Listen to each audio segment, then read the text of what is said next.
Well, it's the trio of tipsters coming back to you again on a Durban July week.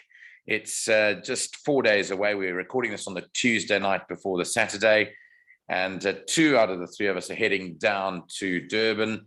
But the main man that we're centering our interview around is Robert Bloomberg. He's known as the Ringer, and he's always been very accommodating when it comes to us at Cock in the Gallop to come on board on these big race meetings and say it as it is.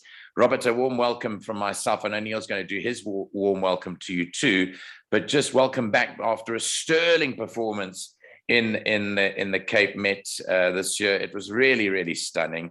I mean, I still think it's now going into July that you're still getting complimentary mail from the end of January.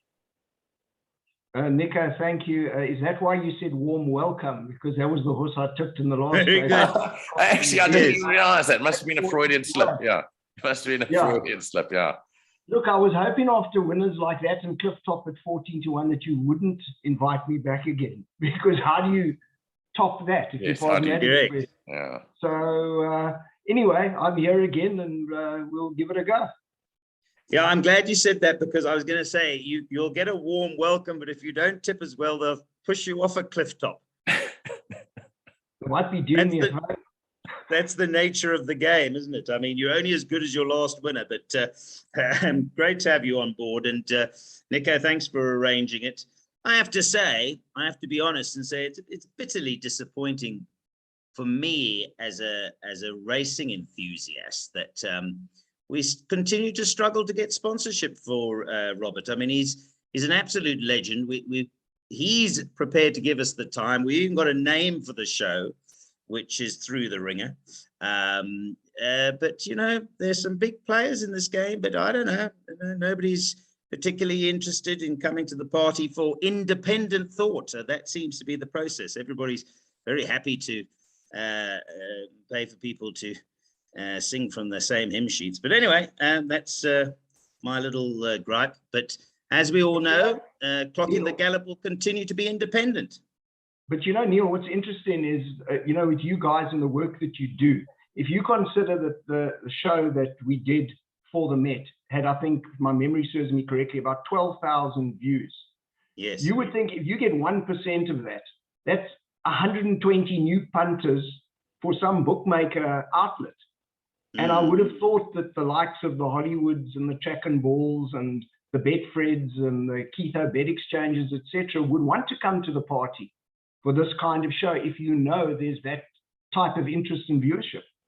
Yeah, and there certainly is. And for that, we thank you. I'm sure this is going to garner a lot of interest. But Nico, yes, let's get on with the show. Yeah, well, let's get on. So it's a great card. There are 12 races carded, and I'm going to run through it. Obviously, being done on a Tuesday, not too many changes. We do know that obviously Rachel Vennick is not riding, but let's start off with these two sales races, Robert. The first one is the race for fillies over 1,300 meters. These have obviously been introduced in the program because when you buy horses, you tick the box and you get entry into these races. And they're both of them with 400,000. But let's look at the fillies event first. Not the strongest of fields, and of course, 2-year-olds aren't officially rated in the card, but you'd be working out which fits in where and what fits in at the top here. What are the top ones? Well, what is interesting here, Nico, is, you know, the handicappers practice retrospective ratings. So you won't see any merit ratings next to these 2-year-olds. They only get a rating come the 1st of August. But they do have these ratings, unofficial ratings, that they pencil in, which acts as a guide. And it's quite interesting to know what some of these ratings before you do it. So I'm not privy to that, but I, as Neil knows, have been doing my own ratings, and they may be way off. But I've won a few rand actually following my own ratings, but they may be way off. So I'd be interested to see what you say, what the unofficial ratings are. Well, I'm only really going to deal with 3 horses. I mean, one can't go through all the horses in these kind of races, and one needs to cut to the chase and nail your colors to the mast. So the highest rated horse here is Miss Daisy, who's got an unofficial rating of 100. And that would be based primarily on that second to Sweet Pepper when she was beaten half a length. And as you know, Sweet Pepper came out and won the Group 1 Alan Robertson. So, you know, she would be, if you go strictly on merit ratings, the filly to beat. She has this terrible habit of hanging badly, though, which is not in her favor. And then if you look at Canadian Summer, who's rated a 98 unofficially, this filly also hangs badly right to the outside fence at Greyville. And although she won the Devon-Air listed last time out, that was really a very, very poor field for a listed race. So my first pick in this race is Butterfly Beauty, who only has a merit rating of 84, unofficial rating at this point in time. But you have to take it at face value because she hasn't been afforded the same opportunities, having only raced twice, as Canadian Summer in racing in a listed race and Miss Daisy racing against winners. So I believe she's got the most scope for improvement. If you look at her debut run, I think Miss Marguerite is way above average. She was touched off last week, a short head, unluckily. Camille Claudel came from that form line and won. And then Butterfly Beauty came out and won very impressively. And Golden Hostess that ran in that race that she beat by 2 3/4 lengths came out and was a facile winner by 3.5 lengths. So I think the other form line that you need to monitor is that when Butterfly Beauty won last time, Queen of Sparta, who finished second, and Gypsy Express, who finished fourth, are both running at Durbanville tomorrow, bearing in mind that we're recording the show on Tuesday evening. So with all of that in mind, and from a one gate, Butterfly Beauty would be my selection from Miss Daisy and Canadian Summer. Okay. Neil, I don't know if you want to add to that. Got any perceptions on that first race? No, I don't. So I'm happy to row in with that. But fascinating. Yeah, no, I would agree with Robert. You know, they are thumb sucks. I mean, to be fair to the handicapper, they haven't nailed their colors to the mast. And this kind of race will juggle them. I suspect Robert's right. Those two are maybe not 100s and 98s. And if they are, then certainly his horse isn't an 84. So I think he's spot on there. Okay, that's the first race of the day. I actually thought that I did. What about your handicap? What's your that's what I was going to say. unofficial? Funny enough, I had Miss Daisy at 102, but because I don't really look at Cape Town form that closely, Neil, I had Butterfly Beauty at an 80, so I'm a bit way off on both of them, too high and too low. But the point is, I think Robert agrees with me. Miss Daisy is the highest rated, but it has that tendency to hang, and Pierce Strader might have the tendency to hang after riding for 3 days in a row as well. But anyway, we'll wait and see what happens on Saturday. Let's go on to race number 2. It's the Bloodstock SA Sales Cup, Colts and Geldings over 1,300 meters. This is the race for Colts and Geldings. Similarly, Robert, you've got to go on what your perceptions are, bearing in mind that these horses could improve suddenly and go on with it. What was your top one here? Nico, I thought this was a 2-horse race. Let me deal with my second choice first, which is Taikonaut. Was given a rating, you can see she was given a rating of 80, he was given a rating of 84, although he ran to a rating of 100. Given that rating on the basis of running against older horses last time, and was a very, very impressive winner. Going the 1,300 now, and drawn out wide. So one has to, there is some sort of element of doubt in regard to all of that, but certainly he wasn't stopping at the line last time, so the distance shouldn't be an issue. He's going to have to, however, beat Corey Lensley's horse, Now I Got You. I thought that the initial price up generally amongst bookmakers was in the order of 22 to 10, 5 to 2. I thought that was a huge price. I mean, if this horse was trained by Mike de Kock, it would be closer to even money than those sort of odds. I see now, looking around, the best price available appears to be 14 to 10. I reckon a few people took doubles with Corey's winner at the Vaal today. Yes. Which also was priced up very generously, wasn't it? Today's one. Not as generously as this. No, I saw 5 or 6 to 1 about today's when it opened up and it was punted well in today. Okay, I'm not sure about those odds, Nico. I don't know. Okay. Anyway, but as far as Now I Got You is concerned, after a very decent debut in a winner's race behind Mercantour, who is rated. To then have run second in the gold medallion behind Thunderstruck, that race being a Group 1, was a tremendous effort. And with the 2 draw, Muzieni seems to get the best out of Corrie's horses. I make this horse one of the better bets on the card. I think this horse will win, and I think it will win well. As I say, I think if the wheels come off, Taikanaut is the backup, but all things being equal, I actually don't see this horse getting beaten. Okay, well, I want to just add a bit of fuel to that fire of yours there and tell you that I had a chat, quite a long chat to Corey Lensley and his wife Emmy today, and they are extremely bullish. The one thing is that they've put the horse around the Vaal turn. They wanted to just show him the turn because obviously he hadn't been around a turn, he'd just been up the straight. And Muzzy came off after he'd ridden it round the turn and was brimming with confidence and said, put the money down, basically. So that's where it's come from. The owners have had a full go and it's been punted lights out here. The owners are known to have a bet too. So I'm going to just give you a bit more extra confidence there after chatting to Corey earlier today. Okay, What's quite interesting because that in that run where he finished second, collectively the horses that finished behind him had won 12 races between them prior. So, you know, that was not the shabbiest field it ran in. Yeah. Okay, that's race number 2. We're moving on to the PA now. The place accumulator will get up to, they're expecting 1.7 million. This is the consolation at 2200s. It's sponsored by Vodacom. So it's the old sponsors sponsoring the consolation still, the grade 3 Vodacom 2200. Robert, one would presume that a horse that would have got into, or on the cusp of getting into the feature in race 7 would be the natural choice here, because it was good enough to get into that race, it would win this. Is that way of thinking or not really? Not my way of thinking, Nico. I actually think this horse is way too short. It's around about 22 to 10, 5 to 2. He came from the back of the field last time. The way the race mapped out for him with the pace that was on. To look at the pace in this race, the question is, what is Crown Towers and Flying Bull going to do to each other up front? Are they going to take each other on? Airways Law is drawn 11 again. It's going to have to come from the back of the field, I presume, again.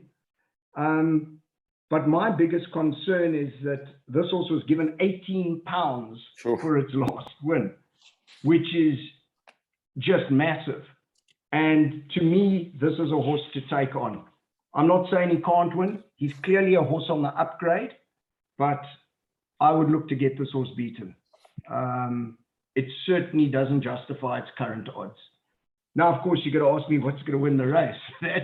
That's a different story and a difficult question, because as I said, I'm not sure how the pace in this race is going to unfold.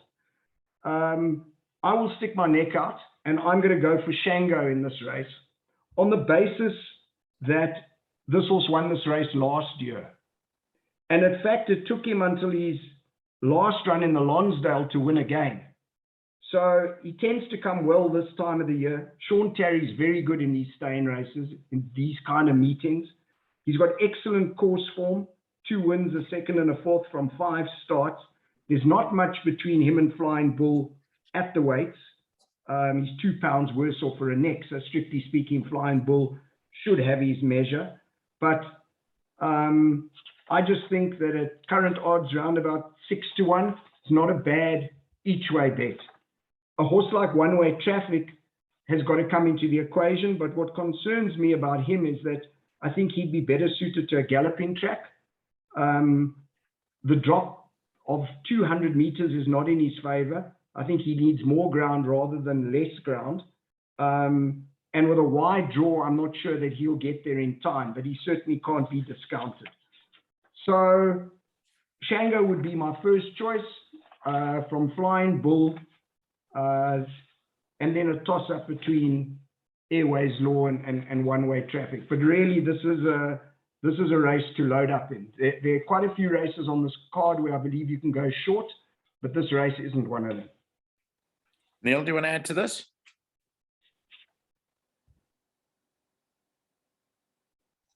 I don't like the race. I muted myself there.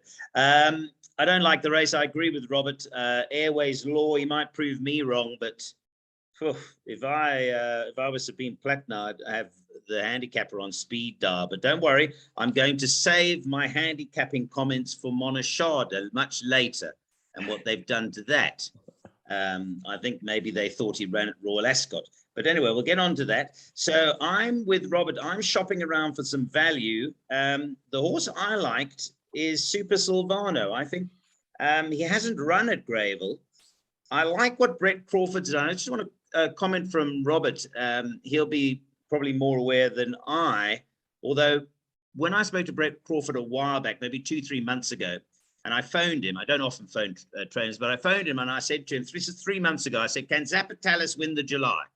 And he said, it's on the sick, lame and lazy list at the moment because he's hurt himself. But our plan is to send him to Joburg and then raid from there. Now, the reason I'm telling you this story is that I obviously back Zapatalis at very big prices. I don't think he can win the July, but anyway, at least I got value. But what I want to ask from Robert is that he seems to, whatever he's done well, Brett. Going to Joburg, getting the benefit of his son looking after the horses, then raiding. It seems to have worked. I assume Super Silvano has done the same. And I think of 57 kilograms, I think he could be a runner in the race. And I think he's 10, 12 to 1. So in an open race, he was my value play. Neil, it's a bit of a dual-edged sword here because, you know, it's very difficult to win in all three centers. If you take Zapatias, he didn't race. He's raided from Joburg, but I don't think he raced in Joburg. No, he didn't. Correct. Yes. I know Pink Tourmaline ran there and came and won. And Super Silvano ran up in Joburg, didn't disgrace itself, but it wasn't the greatest of runs. And, you know, Committee Ding flattered only to deceive in Joburg as well. I'm just a person I don't really like it when they try and race in three centers. And what puts me off Super Silvano is the fact that when he went to PE and ran in the Algoa Cup, he couldn't run a place there either. So he hasn't been given much relief by the handicappers. Every time he gets close, he gets another pound or two. And to me, I'm not convinced he's a 107, and I have reservations about him. Open race. I think bottom line, I'm going to be going a few there. I'm going to pop in a few, but I think, Nico, we all agree we're going to try and take Airways Law on. Yep, I think that's the general gist of it. We're going to move on to the pick six, which is expected to get up to 12 million rand. The first leg is off at 10 to 2. There's a carryover of 2 million rand. It's the DSTV Gold Vase Grade 3. And Neil, let's start off with you and your selection, in inverted commas, Monashada. Yeah. And I want to talk about Monashada. I mean, come on, man. Come on. I mean, this horse has gone from an 87 to a 106. Now, Jay August is going to say, stop moaning, Neil. You don't, whatever. Although, to be fair to Jay, I told you the story before that actually I got him thinking when I banged on about Sovereign Spirit or whatever it was, Candace's horse, 2 years ago. He actually admitted a couple of weeks ago, he said that I got him starting thinking about the mess that is the handicapping. But come on, man. This Woolhavington was a substandard Woolhavington. Something had to win it. Something had to run fourth. This horse has gone from 87 to 106. I mean, what are they playing at? I can't. Anyway, I'm just having a banging on. I mean, the handicapping is completely. They might as well get somebody from Mars to do it. I mean, if that's what's going to happen here. Anyway, coming back to this race, very open, extremely open. My roughie in the race was Crimson King, Richard Free. I think that's quite well in on a couple of lines. I like him a little bit as my each way play, but I'm very interested to hear Robert's take, particularly on a horse like Salvatore Mundi. Robert, what do you think of the race? Well, Neil, I've got to comment first on Monashada. Seeing as you mentioned it, the 19 pounds. What is so interesting is that if you believe the handicapper's rating, Monashada is the best weighted horse in this race, which you nor I nor Nico believe. She's never going to be able to ever win a handicap if you consider that she ran 5 times in handicaps off a 77 and got rolled. So Right. how on earth is she going to ever win a handicap off a 106? In fact, how on earth is she ever going to win again? Yeah. But that's by the by, and I couldn't agree more with you that Will Lavington, with due respect to the winner, who appears to have a degree of Class. class about her, that was a shocking Group 1, the worst Will Lavington field I've ever seen for a Group 1. Yeah. As far as this race is concerned, I do think Salvatore Mundi is a runner. He's won over 2 miles. He stays all day. And he is my second pick in the race. But to me, Blackthorn is the best bet on the card. I cannot see him getting beaten. And I'll tell you why. If you go and look, go back 3 runs ago, he ran second to Nabros. And in that race, he ran to a rating of 99. But couldn't be touched because of the conditions of the race. So he remained on a 91. And that form was franked when the 4th horse Imperial Ruby came out and won. And bearing in mind that Green Hayes, who ran 3rd, was nearly 4 lengths behind.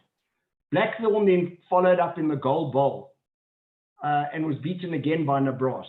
And you may recall that they finished 10 lengths clear of African Adventure in 3rd place. I think we went for In that Blackthorn race- that day, Neil. I think we went for Blackthorn that day, you and I. Now, in that race, he ran to 102. Yeah. But again, they couldn't touch him. So he remained a 91. He then came out and was dropped in trip as a prep run for this race to an 1800, which is clearly not his distance. And he could only be handicapped on that narrow win and proceeded to only get £3. But he's clearly, and he's shown that he's actually a 102. So he's £8 well in here. He should be carrying 59.5. He's carrying 55.5. He stays all day. He's absolutely slung in. Current odds at best appear to be 11 to 10. He will definitely start in the red. And quite honestly, I don't see him getting beaten. If he does get beaten for whatever reason, Salvatore Mundi would be my second pick. But I don't think one must read too much into that track and ball derby either, where he was beaten by Decorated, because that was also an appalling race. Yeah. It's a derby. It's a derby, though. How can it be appalling? Stop stirring. There are donkey derbies. We've not heard of them. Donkey derby. Correct. There are Now listen to me, Robert. Monoshada is 106, effectively a net 99. And Blackthorn is a net 93. I mean, come on. I mean, even I'm looking at this now and saying, what the hell? Exactly. I mean, that's ridiculous. Now, okay, so I'm going to play devil's advocate quickly on the show because, I mean, this first part has only got 5 minutes left, so we may as well close out on a high. What happens? I know it can't happen, but what happens if Monoshada beats Blackthorn? Well, I'll have to apologize. Well, how would you apologize? Possibly apologize. Well, I'd have to apologize after I shot myself. So that's going to be very interesting. I don't know. I will apologize only after I get confirmation from the specimen that gets taken from the horse, if it happens to it. Anyway. Very quickly, so the last time I'm going to mention handicap, you know what the problem here is, and this is the problem I keep saying to Jay and other people. It's not so much that, okay, the Monoshada story. The problem is, if I've got a 3-year-old filly, right, that runs next to Monoshada next week, right, then Monoshada is a 106. I'm going to get another ridiculous. But it depends who the line horse is. But have you found, Robert? Now I was reading the communique that comes out after each feature race weekend. They sum up who the line horse was and the justification for the ratings upgrade or downgrade or whatever it is. It seems to be that whenever they issue these press releases, with all due respect to the ones issuing the press releases, that it's concocted to suit whatever the ratings are. So they'll make a case. I mean, you can write any story about anything, but you're writing the story, you're almost deciding on the ratings and then saying, right, how are we going to justify it? It seems to me that's the way they're doing it. I don't know. But they've got to justify it. They do have to try and justify the reasons as to how they arrived at that. I mean, let's be fair now. What do you expect them to do? No, I'm saying that they justify it, but it seems like the justification is questionable. Let me put it that way. Well, maybe, but I like that. I mean, I like that they're doing that, because in the past they didn't necessarily do that. I like that they try to explain themselves. But I'd like to see how they explain the silver dog. I just think that I've said this before, it's too trigger happy. I mean, let Monashada. Well, Monashada's exposed, as Robert said, he couldn't win off a 77 in a handicap. I mean, surely that tells you something. It tells you that the race is weak if it's run fourth. So anyway, look, let's not go on. If Monashada wins, good luck. Well done. Look, it's always been a bugbear of mine. If you consider the fact that the winner takes 62.5% of the stakes and the second horse 20. So between them, they take 82.5% of the stakes. Punish the horses that get the money, not the horses that don't. And it's always been a bugbear of mine that horses run unplaced in these group 1s and group 2s and what have you, and they still get penalized. You'll see horses running 6, 7, 8, getting 6, 7, 8, 10 pound penalties. And of course, the argument will be, well, then don't run in those races. But then, so everybody, you come up against Captain's Ransom, everybody just scratches, and then there's no race. So it's something that's always been a bone of contention with me. Robert, as always, has summed it up perfectly there. I just want to balance the argument because I know Jay's going to phone me, and he's right, because we do bang on about the problem. But he's very quick to say, but I haven't seen anybody who wants to fix it or wants to put the effort in to fix it, or the will. And I'm not talking about necessarily around this table, because Robert, of course, has been involved directly on that. So he'll know a little bit about it. But I do understand, I don't want to be the person throwing stones outside, but somebody needs to address the fact maybe there's not enough will within the horse racing community or within the administrative community to change it, but somebody needs to, because it is way off kilter. Okay, well, we'll leave it at that. You had this first word, you've got the last word to it. We've got to end this particular part of our show. So that's the first 4 races done. When you join our second part, if you're watching this, you would have joined our second part already, maybe. But the second part will contain from race 5 onwards. So that has been Through the Ringer, part 1 of the Hollywood Bets Durban July for 2022.